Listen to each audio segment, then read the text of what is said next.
Disclaimer. Ngunit para sa kanyang praktikum at pananaliksik, sinunod niya ang payo ng kanyang guro, lumapit ka sa mga ugat ng karunungan. Hanapin mo ang mga natitirang albularyo ng ating bayan. Dumating sila sa Baryo Taluktok, isang komunidad na hindi makita sa mapa. Wala itong signal, wala ring kuryente sa gabi. Isa na rito si Casimyon, isang tahimik na lalaki na bihasa sa mga halamang gamot, ngunit may kakaibang presensya. Siya ang pinuno ng mga albularyo roon, at ayon sa dire-diretso ka lang. Lumingon si Elmo, at doon niya unang nasilayan ang isang anino sa dilim, isang nilalang na hindi niya maipaliwanag. Maliit ang katawan ngunit mahaba ang mga daliri. Ang mga mata nito ay pulang-pula, at tila ba sinusundan siya sa dilim. Sa kabila ng takot, hindi niya ito binanggit kaninuman. Ngunit makalipas lamang ang ilang araw, isang bata ang nawala sa baryo. Ayon sa mga matatanda, ito raw ay kinuha ng naghahanap ng laman. Doon nagsimula ang pagtatanong ni Elmo. Bakit tila ayaw ng mga tao na pag-usapan ang tungkol sa mga aswang? Bakit walang gustong tumulong hanapin ang nawawalang bata? At higit sa lahat, ano ang tunay na dahilan kung bakit siya pinapunta ng kanyang lola sa baryong ito? Habang lumalalim ang gabi sa Baryo Taluktok, mas dumadami ang tanong sa isip ni Elmo. Hindi lang pala ito simpleng pag-aaral ng halamang gamot. Ang baryo ay may itinatagong kasaysayan at siya, sa hindi niya alam na paraan, ay bahagi ng kwento.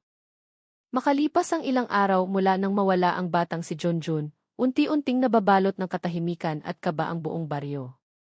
Hindi na gaano lumalabas ang mga tao sa gabi. Pati ang mga bata ay hindi na pinapayagang maglaro sa labas. Sa bawat pag-ikot ng araw, tila may bumababa na bigat sa paligid, parang may nakatingin, parang may nagmamasid mula sa kakahuyan. Si Elmo, sa kabila ng kanyang pagkalito, ay patuloy pa ring tumutulong sa mga albularyo. Nagsimula siyang gamutin ang mga may sakit na mailagnat, ubo at sugat. Ngunit may isang insidente na hindi niya makalimutan.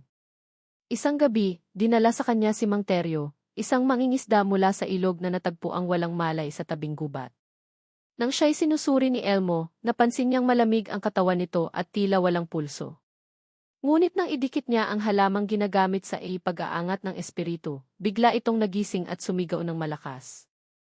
Hindi sila tao. Hindi sila tao. Mga mata nila, pula.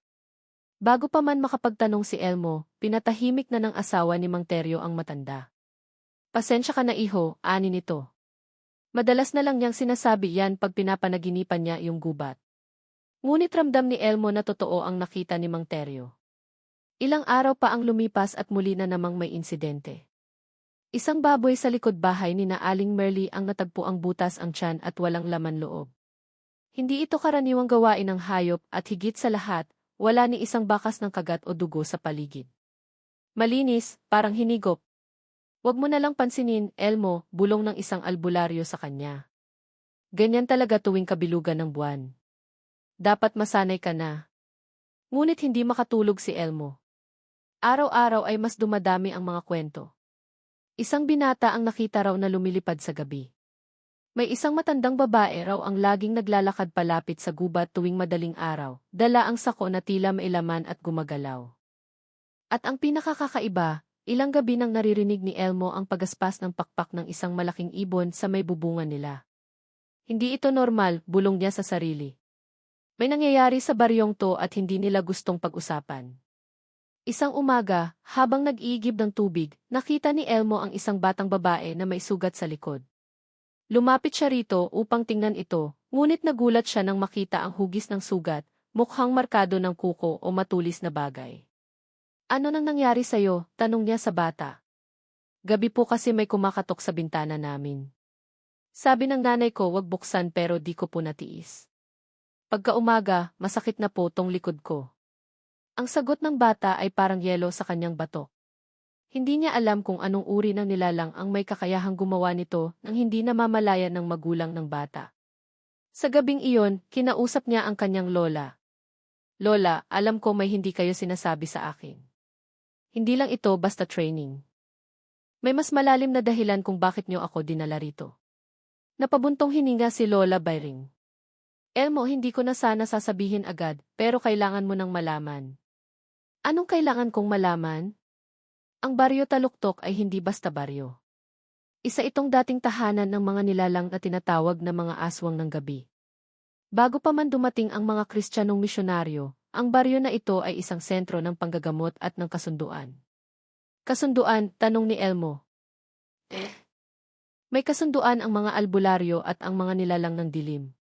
Hindi sila mananakit basta't di sila ginagalaw. Ngunit may isa sa mga ninuno natin na lumabag sa kasunduang iyon. Dahil sa kanyang paglabag, sinumpa ang ating lahi.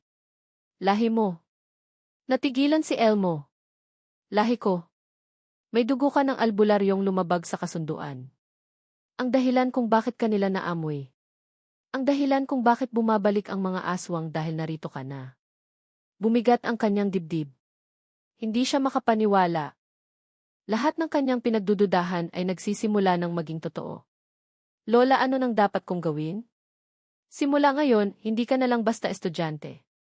Isa ka ng tagapagmana ng tungkulin. At bago pa sila lumakas muli, kailangan mong matutong labanan sila. Sa labas ng kanilang kubo, narinig na naman ni Elmo ang pagaspas ng pakpak. Ngunit sa pagkakataong ito, may kasunod na kaluskos ng kuko sa bubong. Hindi na ito basta ingay. Hindi na ito basta kwento. Nagsisimula na ang tunay na digmaan. Makalipas ang gabing iyon, hindi na naging pareho ang pananaw ni Elmo sa kanyang paglalakbay. Hindi na ito basta pananaliksik o praktikum. Isa pala siyang kasangkot sa isang kasaysayang matagal nang nililimot, isang sumpang pilit binubura ng katahimikan ng baryo. Kinabukasan, habang nililinis niya ang lumang silid ng kanyang lola, natagpuan niya ang isang bowl na kahoy sa ilalim ng lumang papag. May ukit ito sa ibabaw, isang bilog na may mga matulis na dulo, parang bituin na may mata sa gitna. Nang buksan niya ito, napuno ang paligid ng amoy ng lumang papel at sinunog na halaman. Sa loob, may isang makapal na aklat na balot ng itim na tela. Ang aklat ng lumang karunungan, bulong ni Lola biring mula sa likuran. Hindi napansin ni Elmo na naroon na pala siya. Para saan to, Lola? Tanong niya habang marahang hinahaplos ang alikabok sa pabalat ng libro. Yan ang pinagbabawal na aklat sa hanay ng mga albularyo. Lahat ng kaalaman na hindi kayang ipaliwanag ng karaniwang isip ay nandyan, ritual, dasal, kontrangkulam, at mga lihim ng kalaban natin. Binuksan ni Elmo ang aklat. Bawat pahina ay may kakaibang simbolo at sinaunang baybayin. May ilan ding larawan ng mga nilalang na dati niyang tinatawanan sa kwento, aswang, sigbin, wakwak, manananggal. Pero isang pahina ang agad niyang pinakatumagalang titigan, isang pahina na may pamagat na, ang dugo ng tagapagmana, nasa ilalim nito ang larawan ng isang lalaki na kahawig niya. May hawak itong baston ng kawayan na may bilog sa dulo at nakasuot ng pulang bandana. Sa baba ng larawan, nakasulat, ang tagapagmana ay lilitaw muli sa panahon ng kadiliman upang basagin ang sumpa ng pagkauhaw sa dugo. Lola, sino siya? Si Kajuanito. Siya ang iyong lolo sa tuhod. Ang huling albularyong nagtangkang sirain ang kasunduan. Nagkaibigan sila ng isang aswang, isang pagkakaibigang bawal. Pero nilabag niya ito at sinubukang gamitin ang ritual ng pagkakalas kaya't pinarusahan siya. Hindi na siya muling nakita. Muling bumalik ang bigat sa dibdib ni Elmo. Ako ang tagapagmana. At ang oras ay dumating na. Hindi aksidente ang pagbalik mo rito. Pinilit kong itago ang aklat na iyan para sa panahong ikaw ay handa na. Habang binabasa ni Elmo ang mga unang bahagi ng aklat, natutunan niya ang ilang mahahalagang kaalaman, ang panawag espiritu, isang ritual na maaaring tumukoy kung may nilalang ng dilim sa paligid. Ang pananggalang na langis, na galing sa pinigaang dahon ng ilang-ilang at duhat, na pinakuluan sa langis ng niyog at tinapatan ng dasal. At ang dasal ng pag-alis ng anino, isang panalangin na ginagamit upang alisin ang paningin ng mga aswang sa isang bahay o tao. Ngunit hindi lang basta impormasyon ang laman ng aklat. Minsan, habang binabasa ito ni Elmo, nakakaramdam siya ng biglaang lamig sa likod, o di kaya ay parang may boses na bumubulong sa kanyang tenga. Minsan, habang sinusubukang isalin ang isang lumang orasyon, napatay ang kandila sa tabi niya ng walang hangin. May tunog ng pagngisi mula sa labas ng bintana. Nang silipin niya, walang tao, pero may bakas ng paa sa lupa. Maliit. Kamukha ng paa ng bata, ngunit may kuko na tila hayop. Nagsimula siyang isulat ang mga orasyon sa hiwalay na kwaderno, at araw-araw ay sinasanay ang sarili sa mga dasal at galaw ng ritual. Ngunit may kapalit ang lahat ng ito.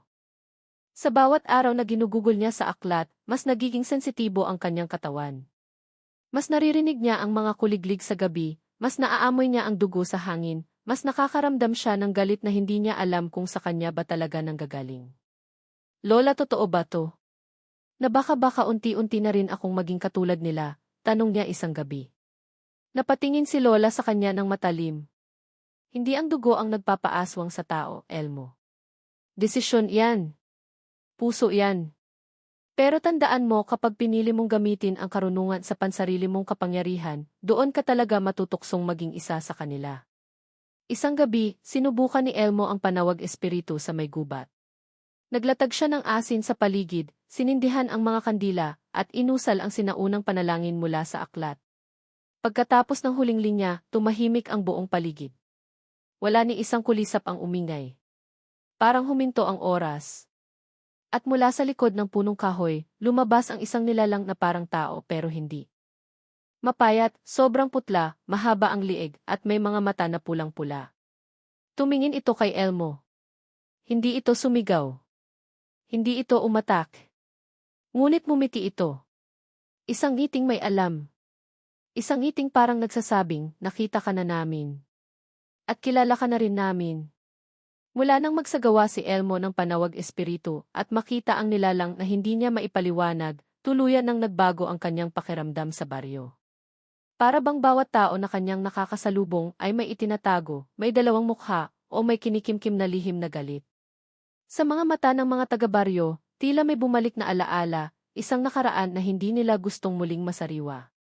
Ngunit sa gitna ng katahimikan at tensyon, may isang pamilya na tila walang takot. Sila lang ang laging nakabukas ang ilaw tuwing gabi. Sila lang ang masigla pa ring bumabati sa kanya at sa kanyang lola sa tuwing napapadaan. Sila ang pamilyang Espinosa. Sa unang tingin, walang kakaiba kina Mang Ben, Aling Feli, at ang kanilang anak na si Lira. Mabait sila, palabati, at tila walang pakialam sa mga misteryong bumabalot sa baryo. Ngunit para kay Elmo, may isang bagay sa kanila ang hindi tugma sa kabuuan ng baryo. Parang sobra silang tahimik sa gitna ng kaguluhan. Isang araw, habang namumulot si Elmo ng dahon ng sambong sa tabing gubat, bigla siyang napadaan sa bakura ng pamilya Espinosa. Doon niya nakita si Lira, ang anak na babae, na tila may sugat sa braso. Lumapit siya at tinanong ito. Lira, ayos ka lang ba? Ano nang nangyari sa braso mo? Napatingin si Lira sa kanya. Tumitig. Tila may gustong sabihin.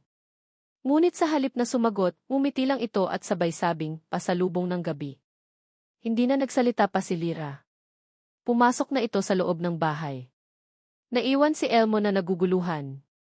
Kinagabihan, habang binabalikan ni Elmo ang mga pahina ng aklat ng lumang karunungan, muling bumalik sa isip niya ang sinabi ni Lira, pasalubong ng gabi. Binuksan niya ang pahina tungkol sa mga palatandaan ng nilalang na may kahati sa dilim. Ayon sa aklat, ang may kasunduan ay nagdadala ng sugat na hindi gumagaling na parang ginusto nila ito. Ang kanilang katawan ay tila tao, ngunit ang dugo ay hindi buo. Sila ang mga taga-dalawang mundo. Muli niyang naalala ang sugat ni Lira. Wala itong dugo. Parang hinugot, hindi hiwa. Kinabukasan, sinadya niya ang tahanan ng mga Espinosa para ipagpaumanhin ang biglaang tanong.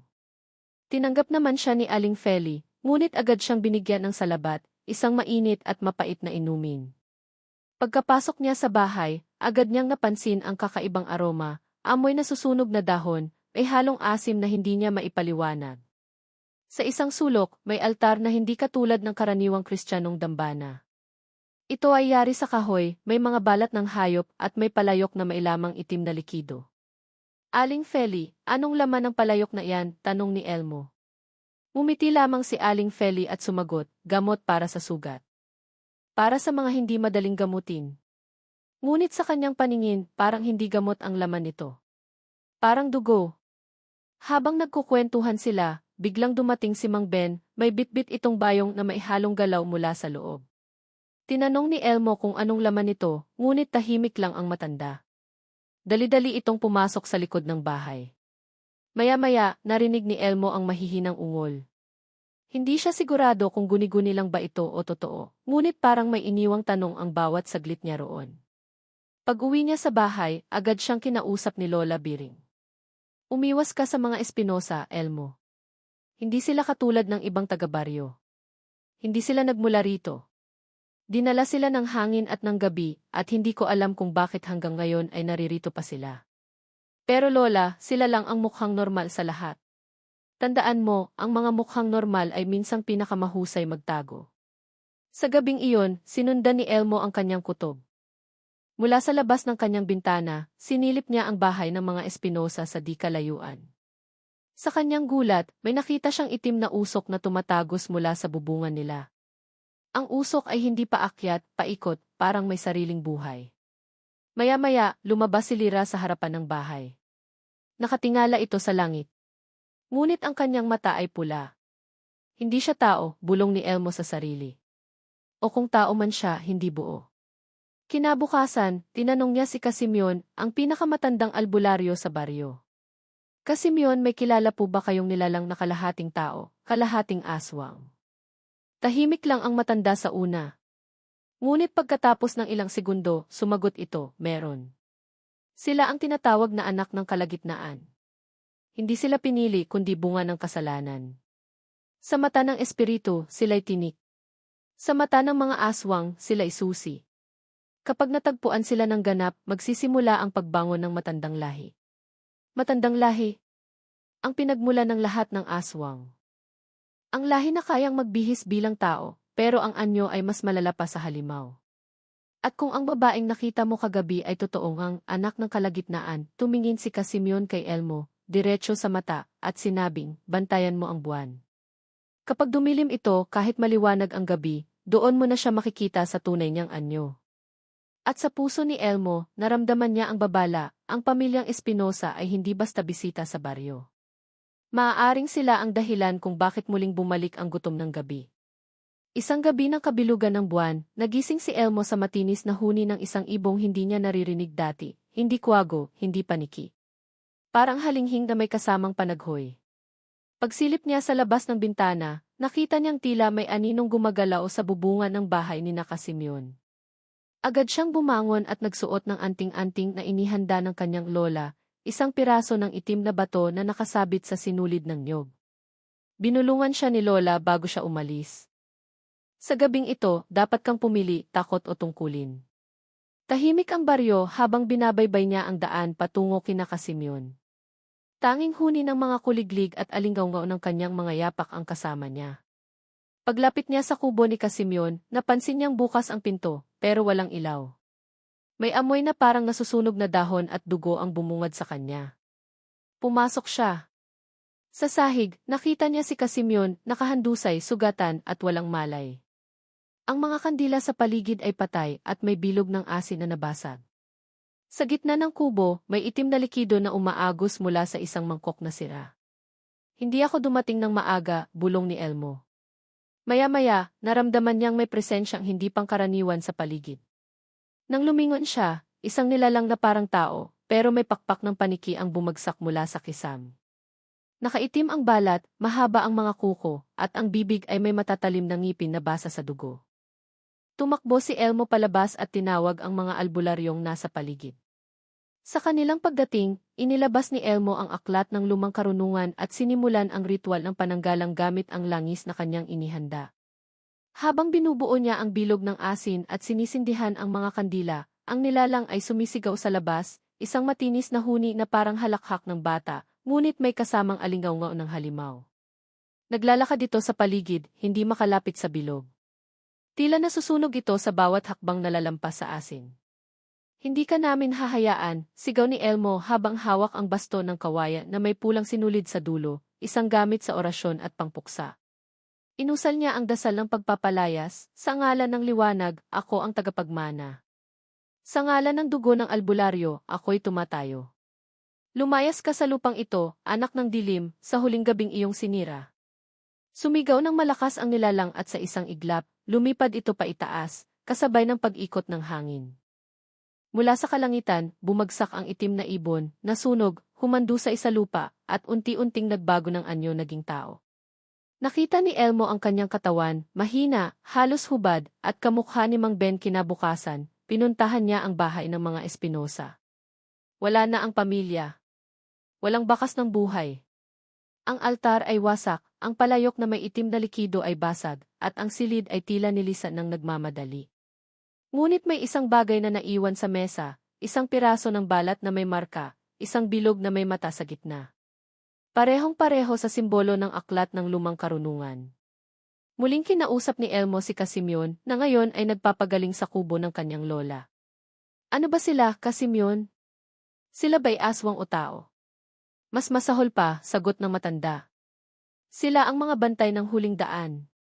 Kapag nabuksan ang huling lagusan, muling lalabas ang lahi ng mga aswang na hindi mo pa kailanman nakita.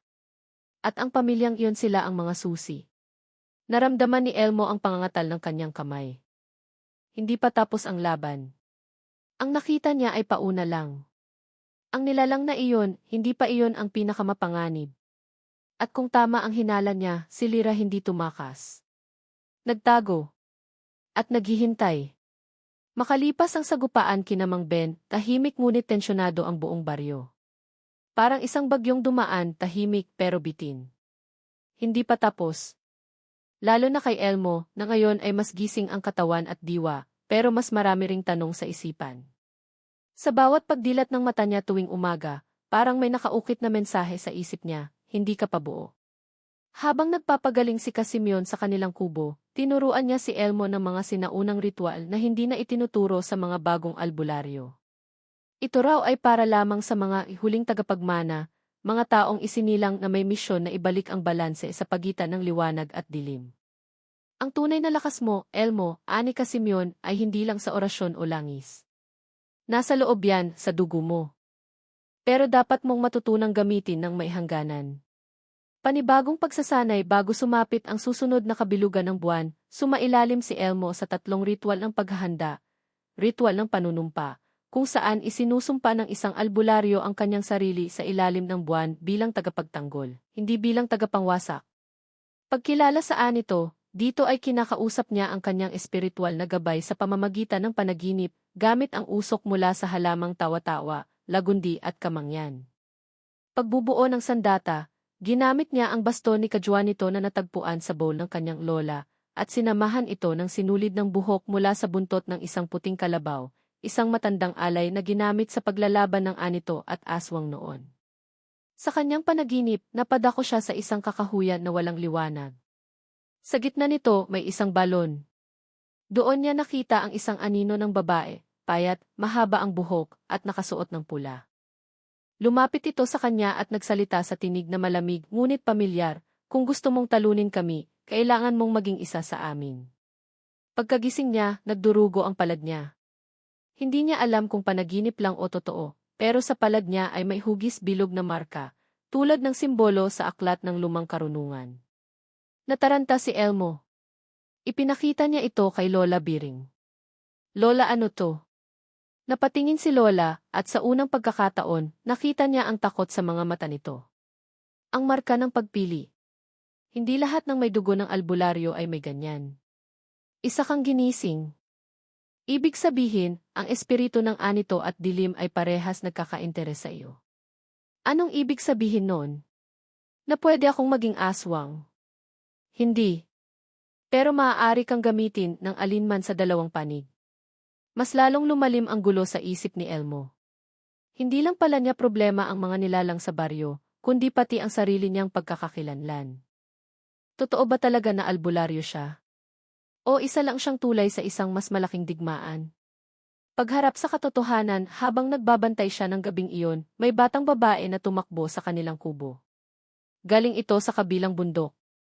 Takot na takot. Nakakita po ako ng babae sa ilog pero lumulutang. Tapos ang mukha niya, parang butas-butas. Tapos tumawa siya. Lumusob si Elmo kasama ang 2 albularyo. Dinala sila ng bata sa bangin malapit sa ilog. Doon nila nakita ang mga bakas ng paa, mga paang hubad, ngunit ang mga daliri ay mahaba at matulis.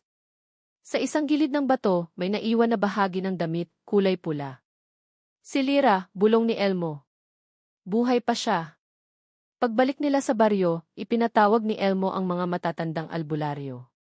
Inilahad niya ang lahat, ang panaginip, ang marka sa kanyang palad, at ang hinalang si Lyra ang ginagawang sisidlan ng matandang espiritu ng dilim. Ibig sabihin, ani ka Simeon, hinihintay lang niya ang tamang oras. At kung ganap nang makuha ng espiritu ang katawan niya, hindi na siya mapipigilan. Kailan yon mangyayari? Tanong ni Elmo. Sa gabi ng bagong buwan. Kapag wala ng ilaw sa langit. Lahat ng anino ay malaya. 3 gabi na lang ang natitira. Kailangan niyang humanda, hindi lang para sa laban, kundi para sa pinakamalaking desisyon ng kanyang buhay. Ang propesiya ng tagapagmana sa isa pang pahina ng aklat ng lumang karunungan, may isinulat na huling bahagi si Juanito, ang lolo sa tuhod ni Elmo, ang gising ay hindi palaging liwanag. Ngunit kung siya ay may paninindigan, kaya niyang talunin kahit ang sariling anino. At doon, naintindihan ni Elmo, hindi niya kailangang maging perpekto, hindi niya kailangang maging puro.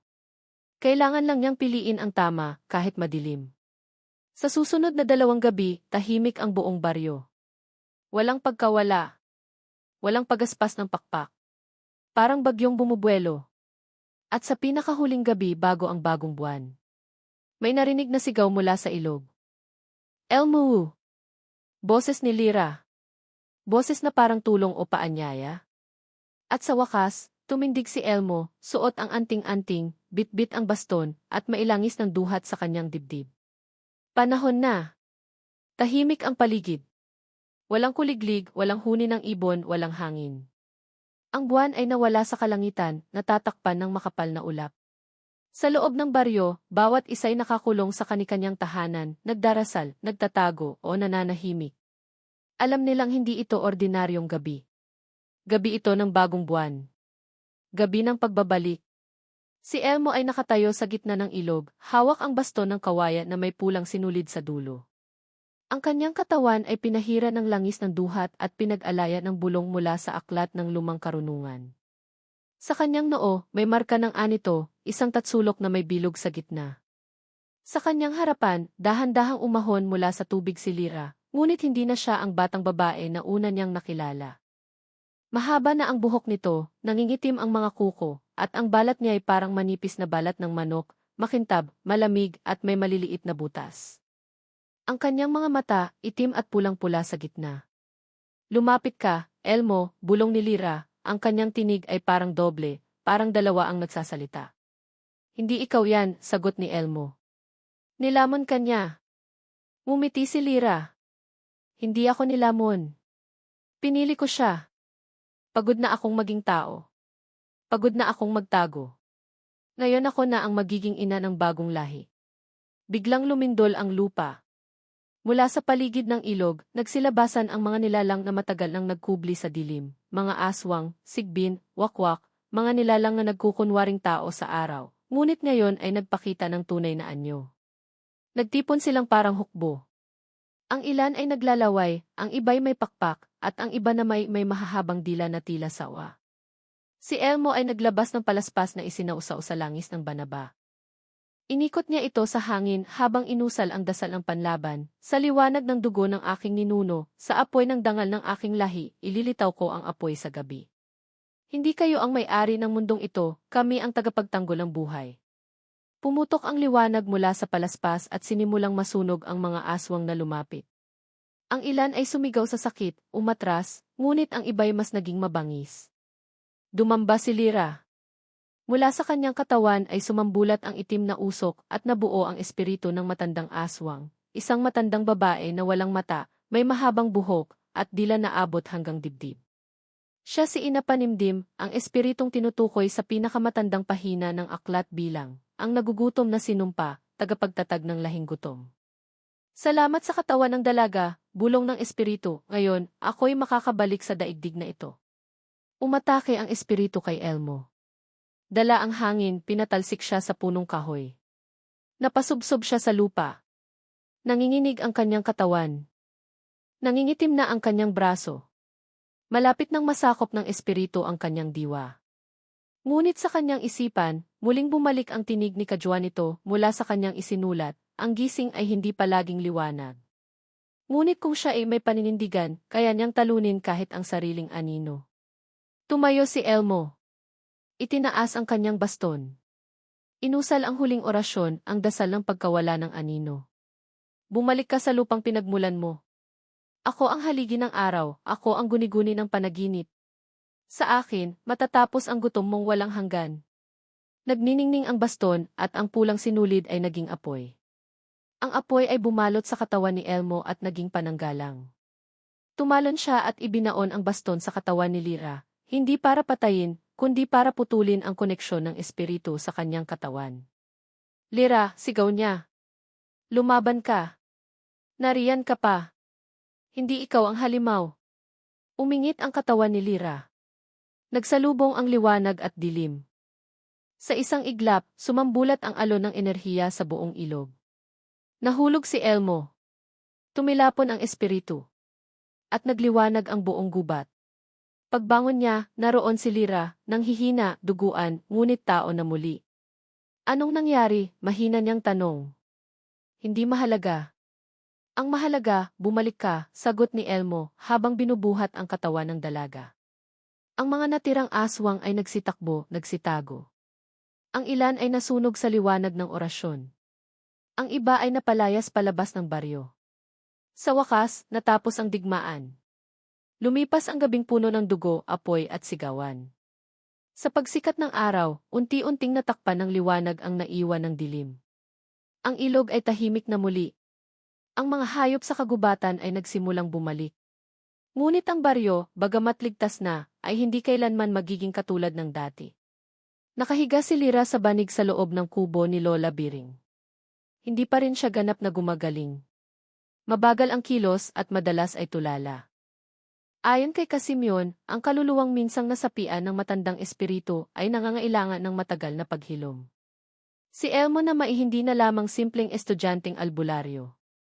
Sa harap ng mga matatanda at bagong henerasyon ng taga-baryo, pinatawag siya upang bigyan ng pagkilala. Sa gitna ng liwasan, inilatag ang puting tela kung saan nakaukit ang tatak ng mga tagapagmana. Sa ibabaw nito, ipinatong ni Casimyon ang baston ni Elmo, ngayon ay may bago ng anyo. Sa dulo nito'y may gintong singsing mula sa sinaunang anting-anting ni Kajuanito, bilang simbolo ng pagsasalin ng kapangyarihan. Sa araw na ito, sabi ni Casimyon habang hawak ang aklat ng lumang karunungan, kinikilala natin si Elmo bilang tagapangalaga ng ating baryo. Hindi lang dahil nilabanan niya ang dilim, kundi dahil pinili niyang maging tao, hindi halimaw. Palakpakan. Tahimik ngunit may bigat. Tumango si Elmo. Tinanggap niya ang responsibilidad, hindi bilang gantimpala, kundi bilang tungkulin. Lumapit siya kay Lyra at doon ay lumuhod. Hindi mo ako sinuko, bulong ni Lyra. At hindi kita kailanman isusuko, sagot niya. Pagbalik sa lungsod lumipas ang ilang linggo at kailangan na ni Elmo bumalik sa Maynila upang ituloy ang kanyang pag-aaral. Ngunit ang pagbalik na ito ay hindi gaya ng dati. Bitbit niya ang bagong identidad, hindi na lang siya si Elmo na estudyante, kundi Elmo na albularyo. Sa kanyang backpack, dala niya ang kopya ng aklat ng lumang karunungan, ilang patak ng langis ng duhat, palaspas, at ang kanyang baston na may pulang sinulid, lahat ay maingat niyang nilagay, parang mga kasangkapang hindi lang panggamot, kundi pangbantay. Pagdating niya sa dormitoryo, tahimik siyang nakatingin sa mga kasabay niyang estudyante. Iba na ang pakiramdam niya. Habang ang iba'y abala sa mga exam, love life, at stress sa disease, siya na may alam na sa kung anong nangyayari sa likod ng karaniwang mundo. Isang gabing malamig isang hating gabi, habang nag-aaral si Elmo sa library ng unibersidad, may isang babae ang pumasok. Nakasuot ng itim at mukhang nawawala. Nilingon niya ito, payat, maputla, mahaba ang buhok, at tila hindi humihinga ng normal. Naglakad ang babae papalapit sa kanya. Dahan-dahan. Tahimik. At sa bawat hakbang nito, lumalamig ang paligid. Estudyante ka rin ba? Tanong ng babae, mahinang-mahina ang boses. Tumango si Elmo. Ngumiti ang babae. Ngunit hindi ito pangkaraniwang ngiti. May tinatago. May kinikim-kim. Inabot ni Elmo ang kanyang bag, kinuha ang maliit na garapon ng langis ng banaba. Pinahid ito sa kanyang mga daliri. At bago pa makalapit ang babae sa kanya, binigkas niya ang unang linya ng panalangin na natutunan niya mula kay Lola Biring. Sa ngalan ng liwanag, sa ngalan ng aking dugo, ilantad ang anyo mo. Sumingaw ang usok sa paligid ng babae. Nagsimulang mag-iba ang anyo nito. Hindi pa tapos ang kanyang laban. Hindi pa ito ang katapusan. Pagwawakas at bagong simula muling bumalik si Elmo sa baryo matapos ang ilang buwan. Hindi para magbakasyon, kundi upang turuan na ang bagong henerasyon ng mga kabataang gustong maging albularyo. Sa ilalim ng punong mangga, nagtuturo siya ng mga basic na bulong, gamit ng halamang gamot at tamang paggalang sa mga nilalang ng kalikasan. Naroon si Lyra, mas malakas na at nagsisilbing gabay sa mga batang babae. Nagtuturo siya ng paghilom gamit ang pagluluto at paghabi, habang pinoprotektahan ang baryo laban sa mga panibagong panganib. Sa sulok ng kanilang lumang kubo, nakasabit ang isang larawan ni Elmo, Casimyon, Lola Biring at Juanito. Sa ilalim nito, nakaukit sa kahoy, G1.